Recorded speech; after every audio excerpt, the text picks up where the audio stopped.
Thank you for joining us in the South End this evening as we take a look at the history of two dynamic community development corporations in Boston. I'm Gavin Cleesby, the Director of Programs, Exhibitions, and Community Partnerships with the Massachusetts Historical Society, and I wanted to welcome you to the second program in our Housing as History series, which will be exploring the stories of Villa Victoria and the Fenway CDC. Though we are not currently at our home base, I would like to share a little bit about the Mass Historical Society. I see a lot of new faces here, so some of you may never have visited the Mass Historical Society. If you have not, we are an independent research library. We have a fantastic collection with about 14 million manuscripts. And we make all of our material available to the public free of charge. So you're welcome to stop by and use the research library if you'd like to. We also do programs for educators, programs for academics, and of course public programs like this evening. We do all this thanks to the support of our members and donors. So if you enjoy this program and want us to continue doing this work, I hope you'll consider supporting us. Before I introduce our panelists this evening, I would like to extend a special thank you to Mass Humanities and the Joint Center for Housing Studies at Harvard for their organization's support of the project. This Housing as History program series has been almost a year in the making and has relied heavily on the expertise of many people who have spent their careers or their lives involved in public and affordable housing issues in Boston. There are too many people to list by names, but they are included in the print program. And I would also like to thank the Blackstone Community Center for being our host this evening and being really quite gracious hosts. I also want to take a moment to acknowledge the sudden passing of Bill Mcgonagall, the recently retired head of the Boston Housing Authority. Though I did not know Bill personally, we have been in contact with him during the planning stages of this program, and he was scheduled to take part in our final panel discussion. Bill grew up in BHA's Mary Ellen McCormick development and spent 40 years at the BHA, rising from working on the facilities to being the head of the organization. He leaves behind a legacy of tireless work on behalf of tenants and has left a lasting impression on the agency he led for 10 years. Tonight we'll be learning about the origin stories of both Villa Victoria and the Fenway CDC and exploring the challenges and opportunities facing these two affordable housing organizations today. Before we begin the discussion, we will start with a short film produced by Connor Gillies and Zach Goldhammer, which features voices of community members and residents that were on the front lines of the struggle in both the South End and the Fenway in the 1960s and 70s. We will then hear from our panelists, Mario Luis Small, Matt Thall, and Mayra Negrón-Roche. Finally, we'll have time for questions from the audience, and we'll try to get out of here before the rain gets too intense. Mario Luis Small is the Grafstein Family Professor of Sociology at Harvard and the former Dean of the Social Sciences at the University of Chicago.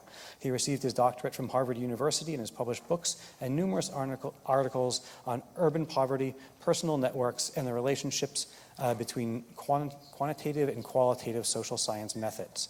He is also the author of Villa Victoria, The Transformation of Social Capital in a Boston Barrio. Matt Thall currently sits on the board of the Fenway Community Development Corporation and was the first executive director of the Fenway CDC. Matt holds a master's degree in planning from MIT and a BA from Columbia University. He has worked with public housing agencies in multiple U.S. cities and has worked in leadership capacity at community development corporations all across Boston. Mayra Negrón-Roche is the Chief Operating Officer of the organization that oversees the affordable and sustainable housing of Villa Victoria. Mayra has been with them for IBA for 19 years, beginning as an accountant in 2000. She currently oversees business operations at the organization, including the real estate, asset management, and property management of a 667-unit portfolio. She holds a BA in business administration from the University of Puerto Rico. Hi, I'm Mario Small. I'm a sociologist. I teach at Harvard University. I'm the author of this book, which is a study of the Villa Victoria neighborhood, which was conducted in the late 1990s and the early 2000s and published in 2004. And what I'm here to talk about a little bit is some of the history behind the emergence of Villa Victoria, including why it was called Villa Victoria, in light of the changes involving housing that were taking place in Boston at the time. So I think an important part of this story really begins in the very early 1800s. So as all of you know, this is Boston. And what's important about this picture is that this is downtown. We are right around here.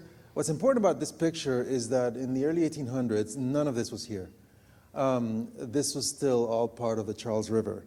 And at the time, in the first quarter of the 1800s, of the 19th century, the city of Boston was worried about the middle class either not coming to or leaving Boston for the suburbs. And as part of its effort, it built this new neighborhood called the South End. That was essentially what they did is they took Washington Street, which is right around here, and which was the main way of getting into Boston, and essentially started filling in the land and building a set of houses in what at the time was called sort of the English style, the brownstones that you see around. And the idea was to build these beautiful spacious townhouses to attract upper middle class residents, keep their tax dollars in town. This seemed to work. So for the space between Washington Street and Tremont was built, and a set of houses was built there, and wealthier and at least affluent Bostonians started moving in. Very shortly thereafter, a couple of things happened. One is, as the city kept expanding, filling in more and more towards what's now the edge of the Charles River, ending right around where the railroad tracks were, and actually still are for the Orange Line at the moment, the city overestimated the demand for this housing. And so very quickly, the city decided to start opening up the neighborhood to less affluent residents, meaning allowing for smaller plots of land, eliminating some of the restrictions that kept the neighborhood essentially rich. Around the same time, there was a major financial panic, 1873, that essentially made a lot of people lose a lot of money.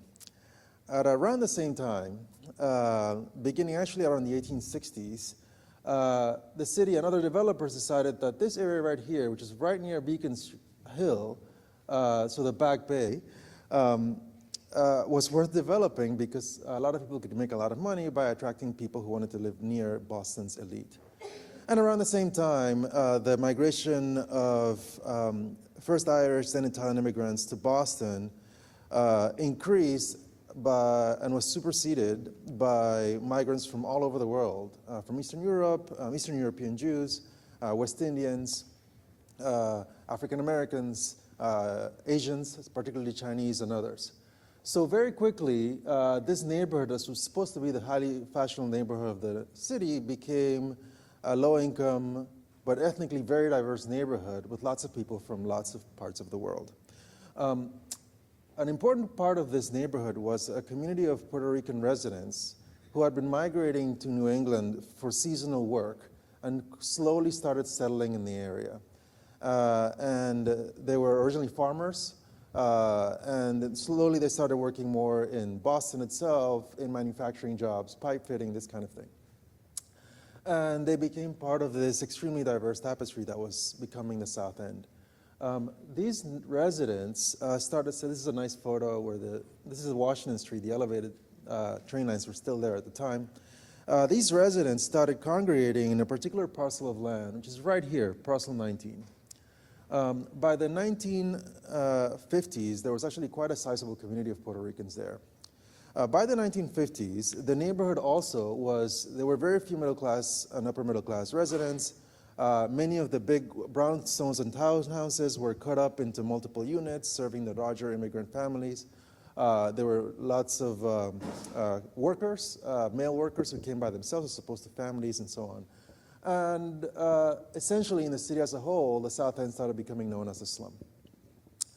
Now, around this time, there was already a history of the notorious urban renewal programs that was happening throughout many of the cities, and that many people had already started calling Negro removal programs, where essentially, until at least as late as the 1950s, it was pretty uncontroversial that when you wanted to quote-unquote clean up a slum, what you did was essentially raze it. And so this happened in Boston in the West End. The West End in Boston was an Italian-American community, pretty much like the North End, chronicled in a book titled Urban Villagers by Herb Gans. And the entire neighborhood was essentially leveled. It was now the Maginot Hospital area. All those big medical buildings were essentially a lot like what's now the North End or even parts of the South End. And this was kind of a shock. I mean, there were all of these aerial photographs of a totally level neighborhood that's really started having an impact. And so by the time the South End had been declared an urban renewal zone, and there were efforts to essentially clean it up, the idea of essentially leveling the whole neighborhood was pretty much out of the question.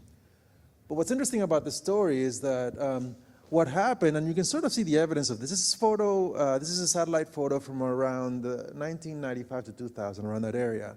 Is that you can see in the photos that a lot of the South End still looks like it would have looked in the 1860s, meaning a lot of very beautiful townhomes and brownstones. And the reason is that the plan for the overwhelming majority of the neighborhood was renovation, essentially invest in rebuild what everybody by then recognized as beautiful stock housing.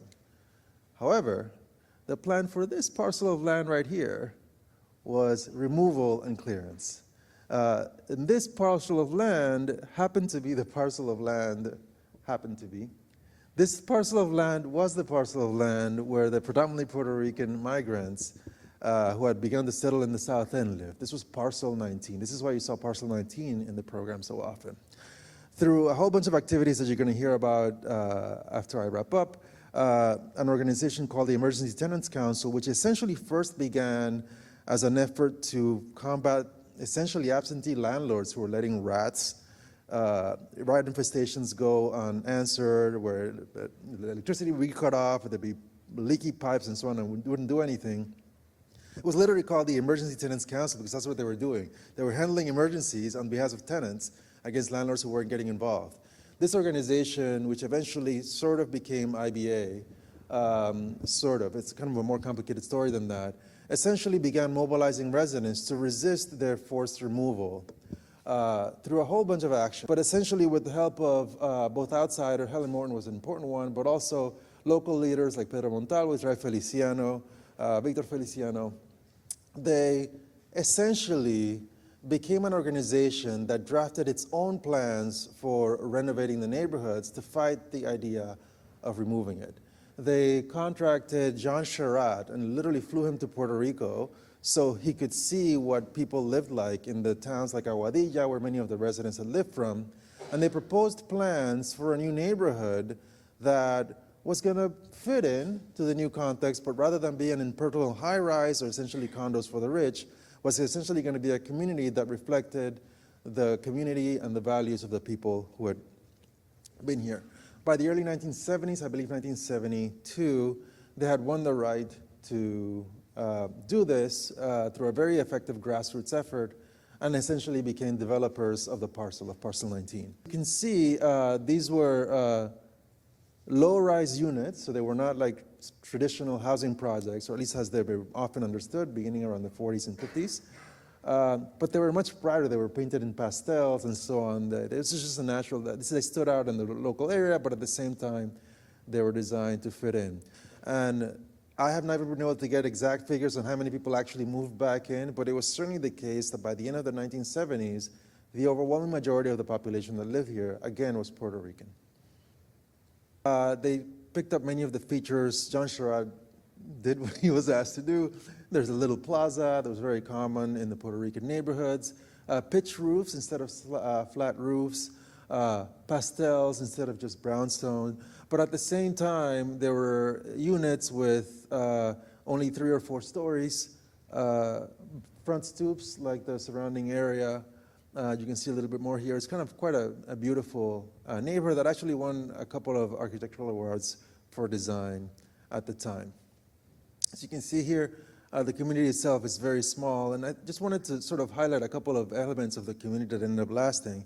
The community went through many struggles that I'm sure we're going to talk about today, but I'd like to point out that an interesting aspect of it is that it became a space where a lot of the ethnic diversity that was typical of the South End in the 19th century and in the early part of the 20th century essentially remained in Villa Victoria. So you can see a very strong celebration of Puerto Rican culture here from a photo of a couple during the Festival Betances, an annual festival held right here in the neighborhood.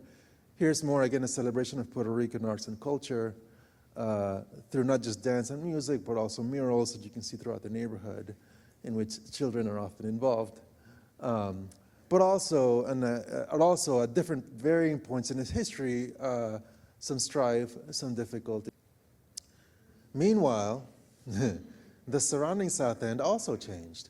All that investment into those beautiful gas lamps and to upgrading pipes and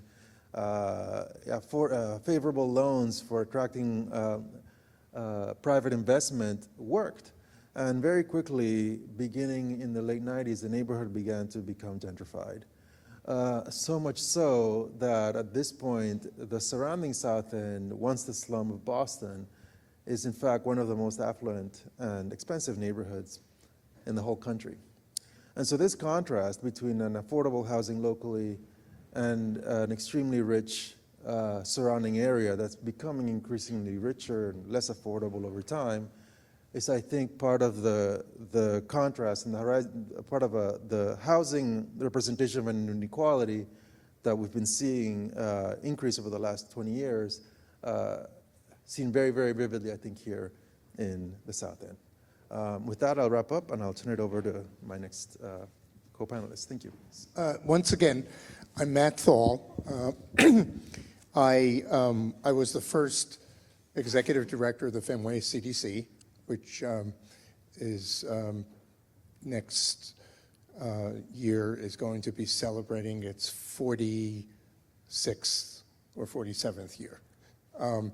And I'm currently on the board of the Fenway CDC, and I served as the executive director for about 10 years. So I'm going to tell a story today about really how the Fenway CDC formed. And the story I'm telling is happening at roughly the same time that Via Victoria was being developed. And it has a lot to do with the whole issues of urban renewal and the goals of urban renewal. Before I get into that, I want to talk a little bit about the Fenway neighborhood. People think they know where the Fenway is. It's essentially kind of northwest of the South End. One point that I want to make about isn't that relevant to this talk, but it's relevant to the whole series. This series, and I was involved a little bit in the planning of it, is called The History of Public and Affordable Housing in Boston. And one interesting point is that the Fenway neighborhood has no public housing in it. And by public housing, I mean housing owned by the Boston Housing Authority. There are, I think, only four or five neighborhoods in the city where the Boston Housing Authority doesn't have a footprint at all, and they're shown up on that map. It's not that germane to this story, but I think it is germane to this whole series. So one thing about the Fenway is it really did not exist in many people's minds as a neighborhood until sometime in the early 1960s. People, of course, knew about Fenway Park, but the Fenway tended to be thought of as sort of the poor cousin, the poor end of the Back Bay neighborhood. And I have to, and that we still sometimes encounter that when there are news stories about something happening at the neighborhood. Very often the media refers to it as happening in the Back Bay. That is now changing. Now that we have major luxury housing all up and down Boylston Street behind Fenway Park, now the Fenway is recognized, by Boston Magazine, et cetera, as a neighborhood. What really kind of made the Fenway sort of become a neighborhood or elevated it were a series of public actions. The first major one was the building of the Mass Pike, which essentially cut the western part of the neighborhood physically off from the Back Bay, and people started seeing it as a distinct neighborhood.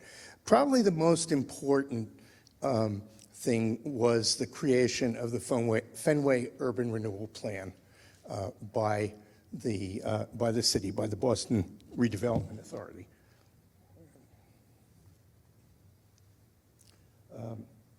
So it's a very interesting story. I'm going to try to tell it quickly. The Fenway Urban Renewal Plan was published by the BRA in 1965. It was finally approved by the state in 1967. Much of the impetus for this plan came from work that the Christian Science Church had begun to do in the early 1960s. The Christian Science Church is a worldwide institution. They have adherents in many, many countries around the world. In the 1960s, I don't know how many million adherents they had. There is somebody here from the church, so she may be able to elucidate that. And the church's presence was right at the edge of the neighborhood, right off Mass Avenue, and there were essentially three buildings there. There was the original church built in 1890, the much expanded building added 10 years later, and the Christian Science Publishing Society, where the Maparium is, if you've ever been there. The church really wanted to create an international center, this being their world headquarters.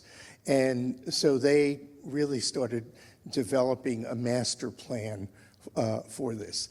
And in many ways, you know, the church's vision of the master plan really went along with the vision of the city's leaders, from Mayor Collins to Hines to White, the whole vision of a new Boston. And in many ways, you know, the new Boston is probably best exemplified by the Government Center Urban Renewal Plan, where Scully Square, the honky-tonk Scully Square, was demolished, and this huge plaza was built, and the new brutalist City Hall was developed. Not coincidentally, the master planner for Government Center and for the Christian Science Center was the one and the same I.M. Pei. So the plan was really looking, or it got its impetus from this vision of creating. Maybe some people have said that it was creating a Vatican City in Boston. I don't know if that's the most apt comparison. Now, the plan was not just around the Christian Science Church. The plan really extended all the way up Massachusetts Avenue from Symphony Hall up to just the Mass Turnpike, Boylston Street, and all the way down Huntington Avenue. And what was particularly impressive about this plan is that it included a huge number of educational, medical, cultural, and religious institutions. And you can see some of them, that's not all of them. There are about 20 institutions in and surrounding the Fenway neighborhood. And the plan very explicitly was there to encourage and help the institutions thrive and expand. And there were also some economic reasons for including all of these institutions. I won't get into that now, but you can see that the plan really, the renewal area, at least 2/3 of the area is the campuses of various institutions. So the plan also had a not very well disguised goal of slum clearance. As Mario pointed out, the whole basis of the urban renewal program, which was adopted in 1949, was slum clearance. And there, in the language of the plan, there isn't that direct language, but it is woven throughout the urban renewal plan. There was also a goal of creating low and moderate income housing. So that was stated in the plan. How much was realized was a different story. So the plan is approved in 1967. By 1970, it's well underway. On church-owned land across from the mother church, across on Massachusetts Avenue, 2.5 block, 11-story modernist apartment building was built. It's called Church Park. The plan envisioned this stretching all the way up to Boylston Street. On the other side, on Huntington Avenue, the Colonnade Hotel was built. So really, part of the whole vision here was to create this wonderful international plaza and complex and have it surrounded by tall, modern residential and commercial buildings. So essentially to create a wall, a screen, whatever. One of the things that was particularly provocative was that 300 units of housing, tenements, small apartment buildings, row houses, were demolished to make way for the creation of the Christian Science Center itself. And that was particularly enraging. Now, right behind, a stone's throw from the Christian Science Church, the part of the plan called the Symphony sub-area, was filled with students, artists, recent college graduates, faculty and staff at some of the institutions. Many, many, many participants and veterans of the anti-war movement, the civil rights movement, and other kind of social change. And people were just increasingly enraged about what was happening in the urban renewal plan. One particularly interesting piece of street theater was that the neighborhood held a funeral for the neighborhood that was led by Bob Case, who you saw, and Rosaria Salerno, who some of you may know of, on the site of the Christian Science Center. But in addition to protests, folks also decided to really sue the perpetrators of the plan. So the neighborhood got together, and one thing I realized in researching this, that the lawyers that they used were also used by ETC in fighting the BRA. That wasn't a coincidence, I'm sure. So they filed suit against the Christian Science Church, the BRA, and HUD. And it was a very momentous suit. It was called Jones v. Lynn. And one of the things that came out of that was a determination, a ruling, a change of the entire urban renewal program that required that every urban renewal project have a project area committee not appointed by the urban renewal agency, but elected by the residents of the urban renewal area. So hence was born or reformed the Fenway Project Area Committee called FENPAC. And FENPAC had some effectiveness. For one thing, it was able to stop the march of demolition down Mass Avenue and basically that ended at Church Park. So the plan was to tear down the whole length of Mass Avenue, and that didn't happen. The activists who had been involved in the protests and the lawsuit came to the conclusion that more oversight or mere oversight of urban renewal was not really going to bring about the neighborhood change that they wanted. And all they were getting was more people removal, which had become the grassroots moniker for urban renewal. So through other organizing, they got together and they created the Fenway Community Development Corporation. The CDCs were a brand new type of organization.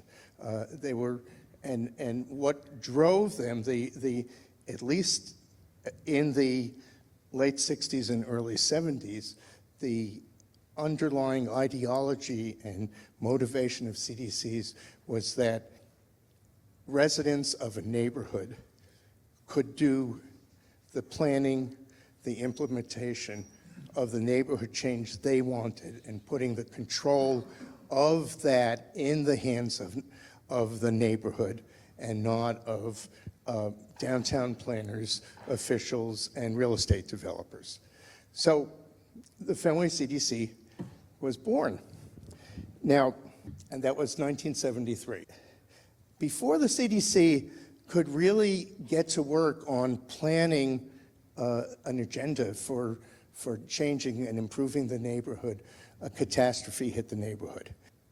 The folks who created STOP, the Symphony Tenants Organizing Project, were basically building on all sorts of skills that they had honed in researching and fighting the Urban Renewal Plan to do this incredible forensic work to figure out that there was a conspiracy to burn down the neighborhood and for people to get rich. And you may not understand how they got rich. Basic buildings being sold for incredibly high prices. Well, that was on paper. They were sold back and forth. These were paper sales, and what they were aiming to do was to collect insurance so it was an insurance scam. And STOP's work with the Attorney General Bellotti resulted in 38 people, I believe, fire inspectors, insurance adjusters, landlords, petty criminals, public officials getting indicted and convicted. And that was a tremendous success.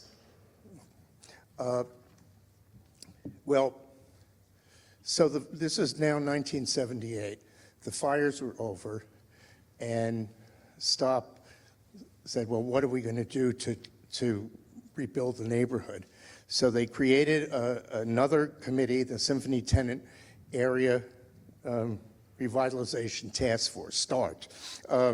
And they were able to reach a handshake agreement to acquire one building, the last building that had burnt on Westland Avenue, 65 Westland Avenue. There was also a group in here that had been working on energy policy, the Fenway Energy Organization. And they hooked up with a recent architect graduate from MIT who was an evangelist for solar energy, passive solar energy. And the group got together, they applied for a pilot urban solar energy grant. This is 1978. The government under Jimmy Carter was giving out solar energy grants. They got one of 50 in the country awarded to do this. They were ready to start their financing, and then they discovered that a group of private developers had gotten options on all of the burnt out buildings on Westland Avenue, including 65 Westland. So, and the group was led by a fellow named Frank Keefe. Frank had been the director of the Office of State Planning for Governor Dukakis in his first administration. He was considered the wunderkind of urban planning. Frank had the idea of pursuing an urban development action grant to rehabilitate this housing, but the group, and by this time the group, a sage leader in the group said, hey, the Fenway CDC was created 5 years ago. It hasn't done much, but all of us are, we're among the founders. Let's say that our project is going to be the Fenway CDC's project. So they, instead of an infant trying to develop this building, a 5-year-old was going to do it.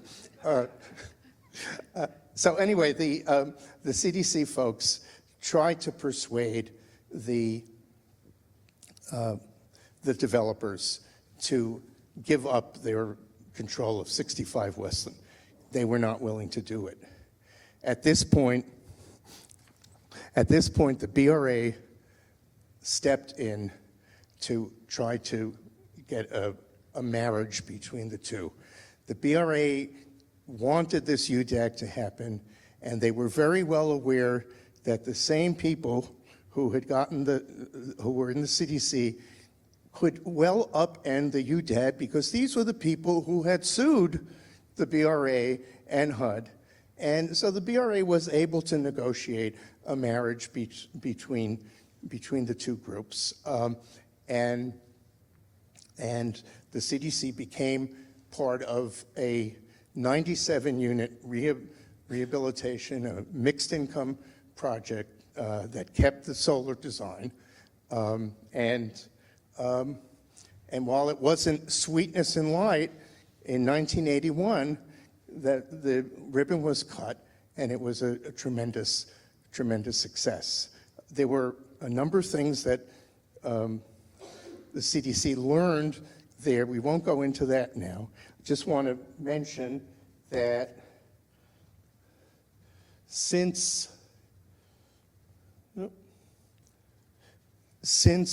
that was 38 years ago. So since then, Fenway CDC has completed 340 units of housing in 9 separate projects. You can see them up on the map. It has dealt with a whole range of emerging neighborhood and citywide and national issues, from developing housing co-ops to preserving SRO housing to acquiring abandoned condominiums during one of the banking crises, to building the first HIV/AIDS housing in New England, to a range of other things. And in addition to the development work, it has continued to be an important player in the neighborhood in terms of really trying to reflect what folks in the neighborhood want to see happen in development. Thank you. And my name is Mayra Negrón-Roche, and I am EVA Chief Operating Officer. So thank you so much, Mario, to talking about EVA and the history of our organization and our community. And what I'm going to do, I'm going to talk, I'm going to fast forward that picture and then talk about what are the pressing challenge that we are having in the organization and how we can tackle those two programs and also the operations of the organization. So when I talk about the history of this organization, and we talk about ETC and we talk about EVA, 7 years ago, EVA started in strategic planning to think about how we better serve the community when we have two organizations, One, it was EVA concentrating more on the programs, and ETC was more concentrating on the real estate. So in 2013, we decided to merge those organizations. It just come just to one organization on where we have one executive director, one board, and one vision, one mission. And that, I think, in my view, being 19 years at EVA, has been one of the best things that has happened in the organization, because we have strengthened the organization both in the mission and also better fulfill the residents' needs. So how we fast forward 51 years of EVA today, we pretty much focus our organization in 8 priorities: 4 are programs priorities and 4 are organizational priorities. One, on the program side, the 4th one is housing. It's just to continue to preserve the housing and how we utilize the housing, and also preserving the housing, doing the refinancing of the housing and reinvesting those resources to the units so we can keep up with the maintenance, and also reinvesting in the programs. And one thing that we realized that we need to be better on resident services and engagement, on where we have a full department working with residents to create community. And one of the things that we concentrate also is in education. We believe that education is power, and the way that we can continue helping the community to get the pipeline to education, I think that's going to better of us in the community, and also the arts. For us, it's very key to continue to celebrate the history of the organization, and also to the Latino heritage, and also Villa Victoria, that was formed by Puerto Ricans. Then, in order for us to support all those programs, we have a strong organization, and then in terms of operations, we have 4 areas that we are concentrating on. One, it was communication. So we identified that communication was very key for us, not only internally with the staff and also the residents of Villa Victoria and the residents that live in our portfolio, but also across the neighborhood to businesses and neighborhood that we have, associations that we have here in the South End. And also, one of the key aspects that we identify, that we have so many programs, but programs that were not collaborating to each other.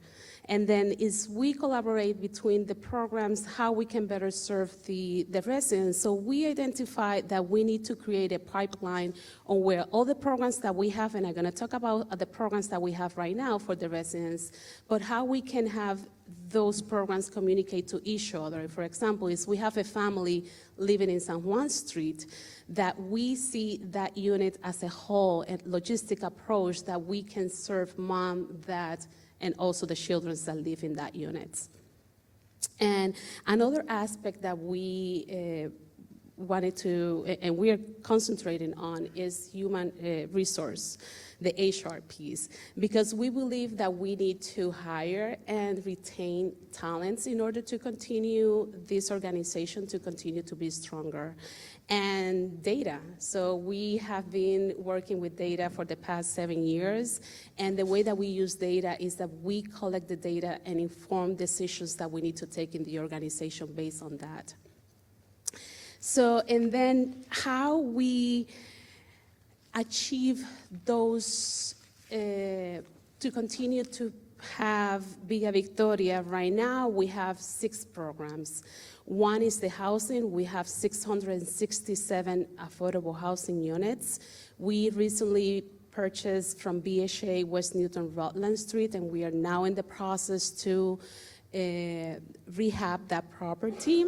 And so right now we started, Villa Victoria was 435 units, and now we are 667. Those properties, we have 8 properties, 5 here in the South End, 2 in Lower Roxbury, and 1 in Hyde Park. And then we have also 3 non-residential units where we use those for offices, program spaces. We have a laundromat, security office. We also have the U.S. Post Office, and West Dedham, the restaurant, Vejigantes, and also like mini bodega. And in terms of, also we provide, since education is key for us, we have a bilingual preschool program, and where we want for all the participants that goes to our program to be 100% kindergarten ready. We also have a strong youth development program, and where we have kind of a peer leader concept, and where they come to express their idea, their feelings, and also to learn about the financial literacy, and also they get paid while they're learning all this good stuff in the program. We also concentrate on the college and financial empowerment program, and that is a collaboration that we have with Bunker Hill Community College. And also the financial empowerment is something that we have been seeing and how we can better help the residents to achieve their financial goals. We have been having some issues with residents with paying late rent, and we have to work around how we can better help the community so they can learn more about how to manage budget and also can pay their rent on time. And also the credit score. So we have a pipeline program on where residents can pay their rent on time, and then we report that to the credit bureau, and that's the way that they can create a more credit score so they can have better interest rate when they have credit cards and so forth. So resident engagement and resident services and engagement, we have a very strong case management and case coordination. Now more is calling case coordination because they say that the resident needs to be more hands-on on their issues. So they have to be more, let's move out of case management and there's more case coordinations. That's the new word. The coordination, and also have access to in the community and also recreational activities. And then for the arts, and we talk about Festival Betance, some of the pictures that we have, we also have a collaboration with Berkeley College and the City of Boston Park and Recreation, on where we have Tito Puente Latin concert in the park of here and O'Day Park. And also we have one in Mission Hill, one in Jamaica Plain, and one in East Boston. So that's pretty much how we fast forward who we are right now. After 51 years, this is a strong organization. We are financially strong and also invest in our community. And it have to be honest, our demographic has changed. And definitely we see that in the past we used to have less Chinese families, but I guess our hypothesis is that since they have been displaced by Chinatown, we have been having a growing Chinese families in Villa Victoria. Alice?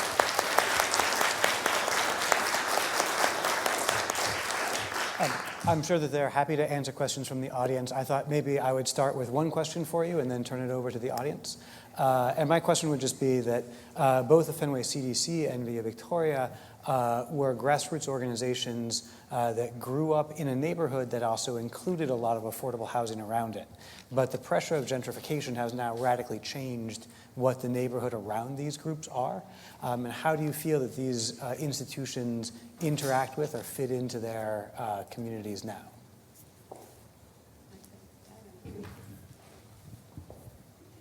What was how we interact with Yeah, how do you, is there any sense of, so I can say that I grew up in Cambridge. I live in a limited equity co-op. The neighborhood has changed radically around me. And at one point, you were a part of a piece of a neighborhood, but now there's a difference between you and many of your neighbors. And is that also true in this area? Only a logistical point before we start answering. I saw a hand. Maybe we could collect a couple of questions. So I'll answer that one very quickly. So it is Spanish. Villa is village, and Victoria is victory. And it was literally coined when, to many people's surprise, they actually won their battle against the BRA and won the right to redevelop the land. So it literally means victory village. So in terms of the demographic, so when we have 50 years ago, Villa Victoria was majority Latino, but it was not 100% Latino. And as we need to follow HUD and the regulations so we can discriminate for any race. So the way that we have been seeing in the past 10 years, that in the past we used to have 10-15% of Chinese families, and now we're close to 20-21% on that. And the rest is 50-something continue to be Latino, and the difference is white and black. So let me respond to Gavin's question.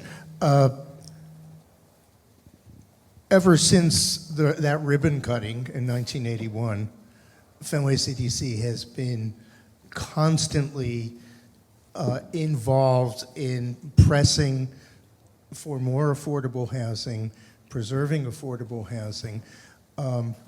At the ribbon cutting, I think I was then the executive director, or maybe I was the president, and there was all of the applause and everybody congratulating everybody, and I remember saying, this is an important start, but we are very concerned about people in this neighborhood being displaced.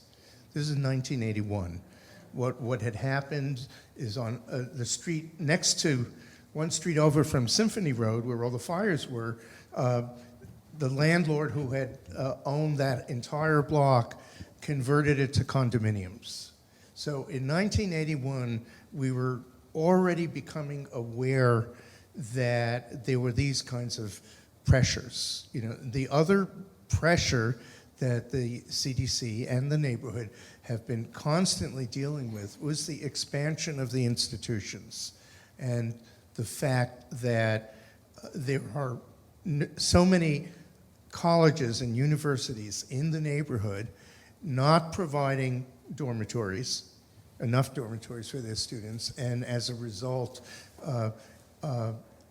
students doubling up, tripling up, crowding out families, so that the affordability. So this has been an ongoing theme throughout the neighborhood, and currently, a major issue is just the incredible gentrification, as I mentioned in my talk, the new Gold Coast on Boylston Street. Well, they pay 30% of their income. So, and then to be affordable, the government has a scale of income. So based on that, they pay 30%. So that varies from, could be $200, but could be $2,000. Yeah, the question is the relationship between Villa Victoria and Villa Victoria Center for the Arts, which is the cultural center. That is part of where we host our arts programming, that right now is shut down. So the question is, who was determining what the slums were and what were the definition of the slums? I think the second one is a very interesting question. It was cultural knowledge, as far as I know. But on the first one, it's very much the Boston Redevelopment Authority would declare, in the particular case of the South End, the South End redevelopment zone. That meant a lot of things. It made possible the allocation of dollars and so on, but it also meant possible the kinds of decisions that we saw were consequential for the neighborhoods locally. I'm also realizing there was one part of your question that we didn't get to answer, which was, at least as I heard it, about the relationship between, in this case, Villa Victoria and the surrounding community that has gotten much, much richer over time. I can tell you two very quick stories. One was, one of the first times I was in the neighborhood, I remember walking, this was in the late 90s, walking down Tremont and just hearing salsa music, very loud salsa music. But the street was kind of empty. And then I crossed over into Villa Victoria, and it was the summer, it was the Festival de Dances. And suddenly there were hundreds of, actually not hundreds of thousands, but thousands of people in a community that doesn't have that many. And I was struck by, at the time, the fact that almost everybody I saw was either Puerto Rican or some other Latino, except for a couple Chinese. And this was in the year 2000, 2001. And it struck me that in the surrounding neighborhood, where I had interviewed a lot of people who said, hey, yeah, I moved into the South End because of the cultural experience, people say, I never crossed Tremont, I never crossed West Newton. The second story is when the book came out in 2004, a reporter from the Boston Globe did a long interview about the neighborhood. The neighborhood at the time had been called by some people the South End's drugstore because there had been drug dealing in the neighborhood at different points over its history. They did a long story. We did multiple interviews. He came out, did photos. There was a huge profile on the neighborhood, using the book as an excuse. Turns out his editor was a South End resident, and the story was killed. The answer is no. So the question was, so all of the efforts that we saw were the product of a high level of activism in the 1960s, even 1970s. Do we see the same level of activism today? The answer was no. I would agree with an exception. I think there are new forms of political engagement that young people are participating in, but it's around very different kinds of issues. So in the US, we for sure see it around sexuality, the Me Too movement, the Black Lives Matter movement, Occupy Wall Street. So I see a lot of nationally focused activism that also takes a different kind of form. It's much more social media focused. I don't see as much of the locally focused housing, bread and butter, I'm going to just call it that kind of activism. And I'm not sure I understand why. If anything, it's way tougher to be a young person trying to live in a city today, in any of the major cities, than it was in the 1960s. And I'm not sure why. I have a different take, at least for Fenway CDC. I really think that the activism that created the organization and that managed a bunch of volunteers that wound up sort of developing 97 units of arson-torched housing. That was a huge amount of activism, and that really got into the DNA of that organization. It's not nearly as fervent now as it was in 1973 to 1978, but the CDC has always had a major component of its work is community organizing. CDC is very actively involved in housing advocacy coalitions. It was very, Jack mentioned Barbara Burnham, who is a friend of both of ours. When Barbara was the executive director, she was incredibly involved in fighting the end of rent control and then dealing with the consequences of rent control for the many elderly people in the neighborhood.